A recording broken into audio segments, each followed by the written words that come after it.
Welcome back, folks. Today I'm going to give you my honest thoughts on the dreaded 4L60E transmission that comes in these trucks and about every other Chevy vehicle, GM vehicle from the era. So this is a 2005 Silverado. I swapped a 6-liter LQ9 into it. However, it had a 5.3 in it, and it's got the 4L60E. So let's talk. First of all, this truck now has 255,510 miles on it. The original 4L60 behind the 5.3 lasted 135,000 miles.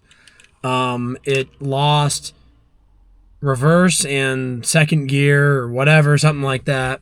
I was just driving along. It made some weird clunks, and then it never went into second gear ever again. And then it didn't have reverse either. I got it rebuilt by a company in New Jersey called Level 10 Transmission. Super cool guys. Shift kit, clutches, shift drum or the basket, whatever. All upgraded stuff. Ran and drove awesome, shifted awesome. Everything was fantastic. While it still had the 5.3 at 200,000 miles, unfortunately it broke again. What happened was I might have a picture of it somewhere. I'll add it if I can find it. What happened is one of the planetary gear sets, the outer sun shell, I think they call it, cracked. And he told me, he's like, dude, I have not seen this failure mode more than like one time in 30 years. And it really wasn't anything they did wrong with the install. It was a weird hard part failure. Maybe it was my fault somehow. I don't know. It's a 4L60, right? Who friggin' knows? Anyway, he hooked me up big time and fixed that for me for a big discount. Very thankful for that to this day, frankly. But we got her running again. It now has, of course, 55,000 miles on this transmission. It's been fantastic since. And that brings me to, kind of the main topic, right?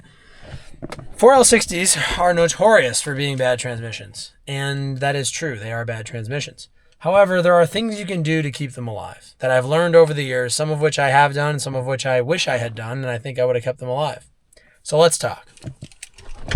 First of all, this conversation is going to start under the hood. The worst thing you can do, which I did, is put a larger engine in front of your 4L60. Now, this is built to handle the power, technically, but I still wouldn't recommend it. Now, obviously, I did it because I just decided I didn't care and I'm going to take the chance. But if you're looking to not have to rebuild your transmission anytime sooner than you have to, that's not the move, okay? So take my word for it. As somebody who did it, don't do it. However, if you are going to put a bigger engine under the hood, if you're so unwise, you should do a few things. Number one, you need to drive this thing gently, okay? Don't be tacking it out all the time. Don't be putting giant trailers behind it and flooring it. You need to treat this transmission gently, okay? And also little things like this, right? And when I say gentle, most people, when they get in their truck, they get in just like I did. They stick the key in, right? And they go, and they rip it into gear. No. Okay, what you want to do with a 4L60, okay, get her into drive, let things do their thing, then drive, okay? If you're going to go into reverse, I'm coming to a stop. Okay, I'm at a stop. Wait. Now put it in reverse. Let it clunk in and then do your thing. Be gentle with her. This transmission is like a millennial, okay? We're sensitive. You have to treat it as such. Even a built one, you should treat as such, right? And I'm kind of joking here, but I'm also not. This is not a strong platform. You have to understand, you can make something bad work and last, but you have to account for that. So why is this the case? Well, it's really this simple. Most automatic transmissions have a fatal flaw, okay? Most of them have like a clutch issue or a, pressure servo issue, or like whatever their fatal flaw is, they have a torque converter issue, whatever it is, right? These just so happen to essentially have like 3 or 4 major failure points. And because of that, you just are very likely on a stock application or a stock rebuild to encounter any one of those 4 failure points. And those failure points are essentially the basket that holds the clutches in it breaks. That's a very common one. It fractures and then it lets things get loose and you get slippage. A lot of times they'll just burn up, and then they'll burn up clutches because of that. What's called the sprag gear will break, and that's what can give you really weird acceleration, deceleration issues. And then that'll blow a transmission up because metal particles get inside of it. And then you've also got the actual application band on the clutches go bad. So that's like number 3. And then I do believe these also might have like servo issues of some sort. So there's like 3 or 4 errors, whatever they are. There's somebody transmission guy in the comments. Please tell everybody to correct me because I'm probably not quite right. But they got a lot of failure modes. If you have a good builder that fixes all those failure modes, and there are parts to fix them essentially, that's great. And you can do that. And it will be a lot better. But you are still working within the confines of a flawed design. So what can you do to prevent that? Okay, we just talked about it, driving gently.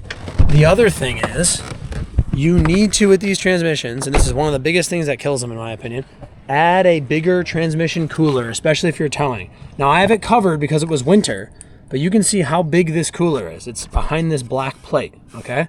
Again, that's a plastic cover I have on it, but the cooler is that whole friggin' width of the grill, or whatever, 3/4 the width of the grill. So what that does is it makes sure this thing doesn't overheat. These trucks in 1500 series applications do not have a temperature gauge. On a 2500, that is a temperature gauge that tells you how hot your transmission is.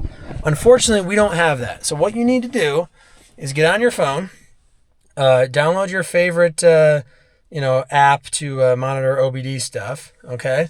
Get yourself a $15 Bluetooth dongle on Amazon or wherever. I download Torque. I have the Torque Pro app, okay? And what we're going to do is we're going to put a transmission fluid temperature PID in here. And this should actually connect, I think. And we'll be able to see it. But then you can read your transmission fluid temperature. What you need to do when you're towing a trailer or beating on the truck or you live in Arizona and it's hot as heck outside, you need to watch that transmission temperature for like 2 months straight. Learn what your specific truck does under specific conditions. Again, towing, romping on it, whatever it is. You got big wheels and tires. Understand what that transmission temperature looks like. All right, I just got home from work, so it's still at 118, half an hour ago. But anyway, you can see that there. And learn what you need to do to keep it cool. You should be keeping that fluid temperature, under 200 degrees. If you put that cooler on the front that I have, the True Cool 40K cooler, it will be well under 200 degrees 99% of the time. I mean, only the biggest trailer up the biggest hill on the hottest day in North Carolina could I get that thing to really even try to crack 200. Super good setup. So that's the big thing, right? Now, another thing you should do, especially if you're going to tow, you got to change out your rear gear ratio, okay? I think the reason that my Planetary's broke is because I have a 342 rear gear in this truck, and I used to have bigger tires on it. Even though the engine, the 5.3, had enough power to deal with that, the higher gear ratio you have in the rear end, so like a 350 or a 342, compared to a 410, puts way more stress on your transmission because your transmission has to make up for that loss of gear ratio compared to a 410, right? So if you need, if you need 1,000 foot-pounds of torque, just to use a number, to take off with a trailer off the line, right? Your transmission and your rear end are multiplying torque from the engine. So your engine makes 335 pound-feet of torque, let's say, and your transmission and your rear end are multiplying that into, 5,000 foot-pounds of torque, let's just say, right? That's a realistic number. If you have less rear end ratio, well, your transmission now has to do more of the work, right? Or at least I should say you're accelerating slower, but putting more stress on that transmission because you have less multiplication, you have less torque. So that's where rear end ratios are really important, especially with a weak transmission. Now, the other thing is, you put a shift kit in it, great. You keep the clutches from burning up and you help a lot of other things, right? The only problem with the shift kit is, that I've found, is it shifts so good now and this transmission's so solid that I've been blowing U-joints out when I was towing because you'd be going up a hill, you need to kick back down into first. The first to second gear spread on these transmissions is big, so it would rocket that thing into first, it'd shake the truck a little bit, and you'd over time blow out U-joints. So when you're towing with a 4L60, and even if it's stock, you should do this, You gotta be easy on your downshifts. Unfortunately, if you're going up a hill and that thing is in second gear and you're losing speed, you gotta just let it lose enough speed that you can go into first gear comfortably and not have it rocket itself into first gear and grab like 4,000 RPM. You're gonna start breaking stuff long term if you do that. I've been down that road. You'll be shredding U-joints. It's just not good for the transfer case, probably not good for the transmission in the scheme of things, all that kind of stuff, right? So keep that in mind. Lastly, change your freaking fluid. So many people never change transmission fluid, which is just crazy to me. It gets warm. These transmissions are glass. Put new fluid in them and you're going to help yourself out. So I could go on and on. The big things are, it can be done. 4L60s are every bit as bad as people say they are. However, people also don't take care of them as well as they could, and you can get decent life out of them. I mean, is it ridiculous that I had to replace it twice? 100% yes. Could I have probably, knowing what I know now, only have had to replace it once and still have the transmission in it from the 135,000 miles? Also yes. And the good thing is they're so cheap to rebuild and replace. It's not the worst thing in the world if you do have to replace one. You can build that into the cost of this truck. If you buy a GMT 800 series half ton cheaply enough, or actually a GMT 900 also has the 4L60, or a 90s truck, whatever, any of them, if you buy them cheap enough and it needs a transmission, it's like not a bad investment. As long as the rest of the truck's in good shape, make sure you're not all rusty and stuff like that. But, you can totally make that work and make it worth your while. So anyways, guys, I'll end it there. I won't keep going on and on about it. Take care of your 4L60. It'll kind of take care of you. If possible, swap a 4L80 in. And on that note, as always, guys, thanks for watching. God bless America, and I'll see you on the next one. Bye.